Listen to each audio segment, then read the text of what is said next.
Vamos observar um pouco sobre o totalitarismo na Alemanha, que seria aí falarmos sobre o nazismo. Pessoal, nós temos que entender também como era a economia e o contexto colocado para o surgimento do nazismo. Você deve lembrar que o fim da Primeira Guerra Mundial para a Alemanha foi cruel. Olha para essas imagens aí, retratando a pobreza e a miséria econômica que eles viviam. A primeira coisa seria falarmos do Tratado de Versalhes, que impôs à Alemanha três coisas: pagar elevadas indenizações, perder um território e redução militar. Tudo isso então fez com que a economia da Alemanha ficasse em crise, a moeda desvalorizada. Você pode observar aí na Alemanha crianças fazendo montes de dinheiro em relação a isso. Olha para esses números aqui. Olha a elevação do desemprego na Alemanha. A gente pode pontuar que em 1929 nós temos a primeira crise econômica mundial, quando a Alemanha estava tentando recuperar sua economia, isso acaba sendo um desastre. Perceba aí, 29, 30, 31, em 3 anos, 6 milhões de pessoas desempregadas. Abaixo você pode ver mais um gráfico mostrando o quilo do pão e o quilo da carne. Pessoal, ano de 1923. Observe aí, você tem 163 para o quilo do pão em janeiro e no mesmo ano você tem uma cifra enorme para você comprar um pão, que é justamente o que está acontecendo nessa imagem ao lado de crianças brincando com muito dinheiro. Em 1923, a Alemanha declara a moratória. Moratória é quando um país declara falência. É aquela ideia de devo, não nego, pago quando puder. Essa então vai ser um grande destaque colocado para a Alemanha nessa época. Pois então, nesse cenário que a gente está vendo da economia colocada para a Alemanha, ligado ao campo político, você deve perceber que em 1918 teve o fim da monarquia e o início de uma república de Weimar.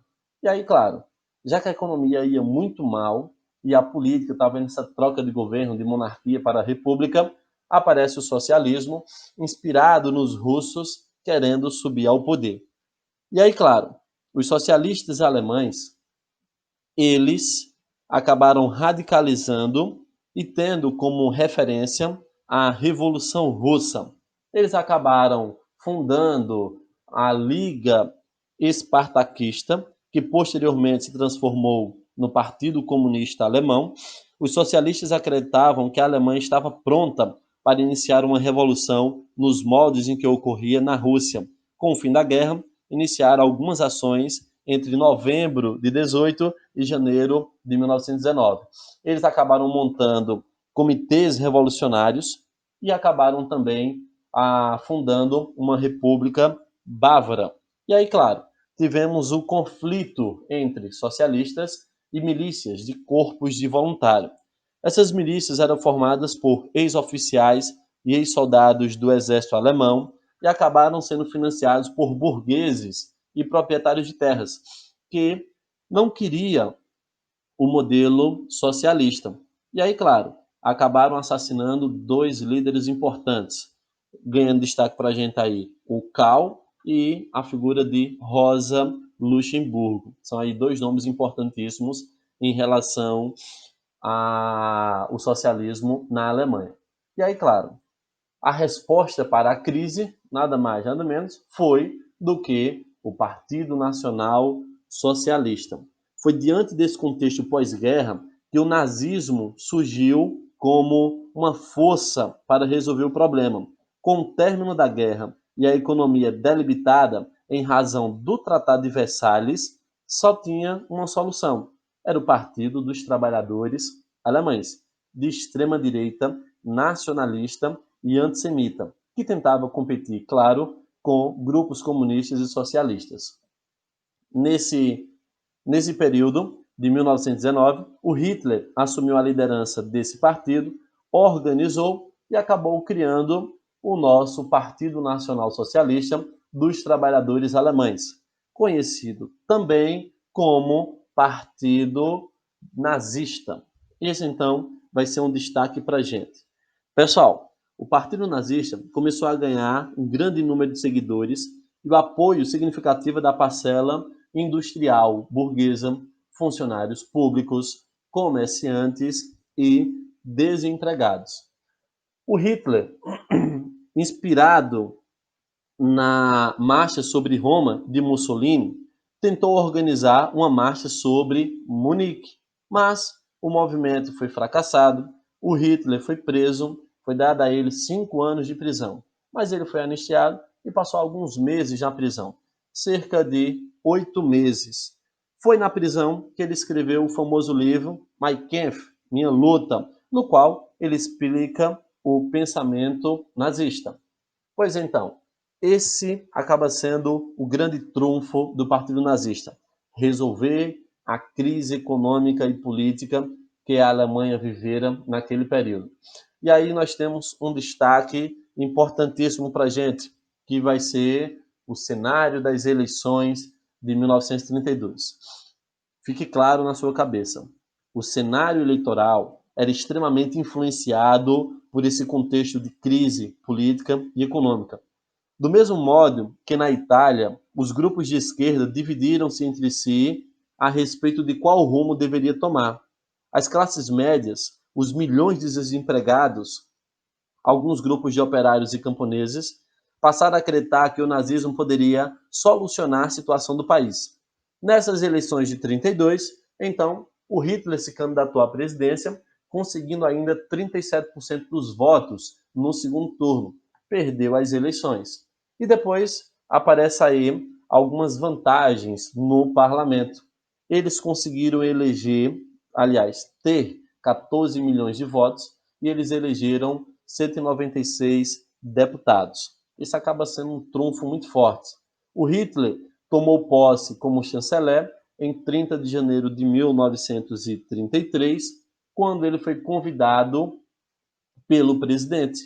É dessa maneira que o nazismo chegou ao poder. Uma vez o nazismo no poder, eles irão conseguir fazer feitos fantásticos para a gente. E aí, claro, a gente vai ter que entender quais são as características do nazismo. Pessoal, se liga nessa frase. Defendia a submissão do indivíduo ao Estado e o culto à força e ao poder. Nesse caso, o nazismo vai apresentar uma boa parte do que outros modelos totalitários têm. O primeiro tópico é ter um símbolo, seria a suástica, você pode ver nessa imagem. Nós temos a ideia de raça pura, essa ideia de pureza racial. Ora, o Hitler, ele baseou-se em critérios pseudocientíficos para alegar a existência de uma raça pura e superior, que era a raça ariana, a qual pertenceriam os germânicos. Assim justificou seu caráter racista e de perseguição a judeus, ciganos, homossexuais e pessoas com deficiência física e outros grupos minoritários. Outro ponto importante de Hitler era falar sobre o espaço vital, o expansionismo. Ora, como eles são arianos e se achavam superiores, não lhes cabiam ficar restritos a um território alemão decretado pelo pós-guerra. Eles precisavam expandir sua área para obter seu desenvolvimento econômico. Então acaba sendo ali um destaque para a gente. Outros pontos, como a gente já analisou, seria o nacionalismo, conhecido também como pan-germanismo, a união dos povos germânicos, o anticomunismo, que a gente está vendo também que é um dos destaques, o antissemitismo, que seriam os judeus, logo logo a gente vai falar sobre a situação e as leis de Nuremberg, e o militarismo. Ele vai ter três bases muito fortes, a SA, a SS e a Gestapo. Em relação à SA, essa tropa de assalto, eles eram conhecidos também pela roupa. Usavam camisas pardas com as suásticas estampadas no braço, era o símbolo do nazismo, e agiam violentamente. Combatiam comunistas e grupos de esquerda, destruíam organizações operárias como jornais e comitês e impediam passeatas e manifestações. Esse acaba então sendo um tópico de destaque para a gente em relação a isso.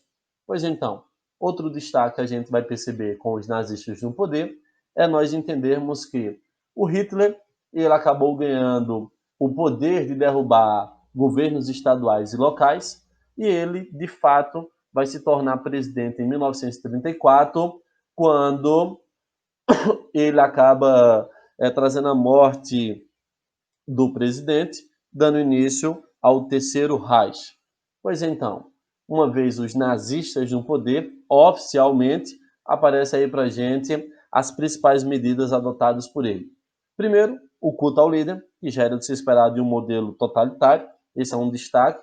A censura aos meios de comunicação, sabemos que só podiam publicar artigos favoráveis ao governo, então, filmes, textos, cartazes e fotografias eram divulgados com o objetivo de glorificar o regime e seu líder, o Adolf Hitler, conhecido também como Führer, que significa líder, guia, que na Itália é chamado de Dulce. Nesse caso, nós temos aí uma propaganda nazista, que era de muito maestria e utilizava-se desenhos e esses recursos que eu acabei de falar. Temos a ideia de um único partido, que era o Partido Nazista, os demais estavam na ilegalidade, em especial o Partido Comunista. O fim dos sindicatos, o governo vai controlar tudo. Na Alemanha, vai ser criada essa lei de ordenação do trabalho nacional, o Estado vai mediar as relações entre patrão e empregado. Na Itália, a gente viu isso com o nome de corporativismo, então acaba ganhando esse destaque para a gente. O partido vai fazer perseguição a comunistas, ciganos, judeus, homossexuais, líderes sindicais e negros, por causa daquela ideia de raça pura, teoria da pureza racial e tudo mais. E aí temos os famosos campos de concentração, que vai trazer sempre aquela ideia de que o trabalho liberta. O trabalho liberta. Então, acaba sendo um destaque.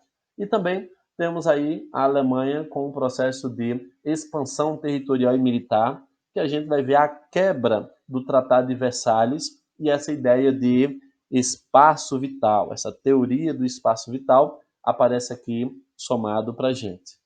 Pois então, quando a gente começa a perceber quais são os momentos colocados para a gente, aparece para a gente perceber que alguns grupos fugiram.